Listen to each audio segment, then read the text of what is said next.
इस महान योद्धा ने एक अंधेरी गुफा में पूरे साक्षात भगवान ब्रह्मदेव का वो सबसे शक्तिशाली पुत्र, जिसने स्वयं नारायण को ही युद्ध के लिए ललकार दिया था, और अपने आराध्य से दो दो हाथ करने की इसी भयंकर प्यास में इस महान योद्धा ने एक अंधेरी गुफा में पूरे 2 युगों तक इंतजार किया। और फिर द्वापर युग में भगवान कृष्ण के साथ शुरू हुआ 28 दिनों का सबसे खौफनाक महायुद्ध। कहानी आरंभ होती है सत्य युग से, जब ब्रह्मा जी के जम्हाई लेते समय उनके मुख से एक अत्यंत शक्तिशाली बालक का जन्म हुआ, जाम्बवंत। ये साक्षात ब्रह्मा जी के मानस पुत्र थे, जिनके अंदर 100 करोड़ शेरों की ताकत थी। ये ब्रह्मांड के इकलौते ऐसे योद्धा थे जिनकी ताकत स्वयं हनुमान जी के बराबर थी।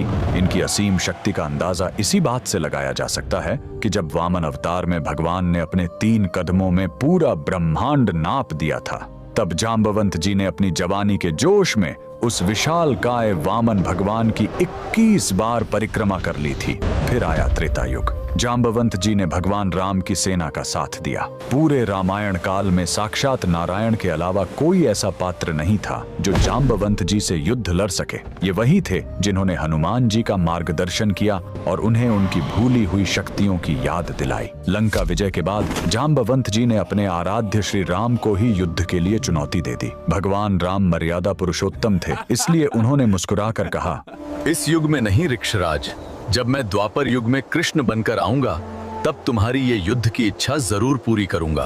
बस इसी एक युद्ध के इंतजार में जाम्बवंत जी गुजरात के पोरबंदर में स्थित राणावाव की इस खौफनाक गुफा में चले गए और युगों तक अपने प्रभु का इंतजार करने लगे। समय का पहिया घूमा और द्वापर युग आ गया। एक दिन भगवान श्री कृष्ण स्यमंतक मणि की खोज में जंगल में भटकते हुए उसी अंधेरी गुफा के अंदर पहुंच गए। वहां उन्होंने देखा कि जाम्बवंत जी की पुत्री उस चमत्कारी मणि से खेल रही है। जैसे ही कृष्ण ने मणि लेने की कोशिश की, जाम्बवंत जी ने उन्हें युद्ध के लिए ललकार दिया। फिर शुरू हुआ ब्रह्मांड का सबसे भयंकर मल्ल युद्ध। ये युद्ध 1 या 2 दिन नहीं, बल्कि बिना रुके लगातार 28 दिनों तक चला। 28वें दिन उस अजेय और बलशाली जाम्बवंत का शरीर पसीने से कांपने लगा। उनका रोम रोम यह चीख कर कह रहा था कि पूरे ब्रह्मांड में साक्षात नारायण के अलावा किसी देव या दानव में इतनी ताकत नहीं जो जाम्बवान को युद्ध में घुटने टेकने पर मजबूर कर सके।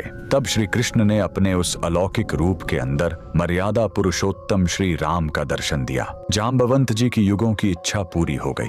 वो रोते हुए अपने प्रभु के चरणों में गिर पड़े, उनसे माफी मांगी और अपनी पुत्री का विवाह भगवान श्री कृष्ण से करवा दिया। गुजरात के पोरबंदर की जाम्बुवंत गुफा आज भी इस महायुद्ध का जीता जागता प्रमाण है। अगर आप भी भगवान राम और कृष्ण की इस अद्भुत लीला को मानते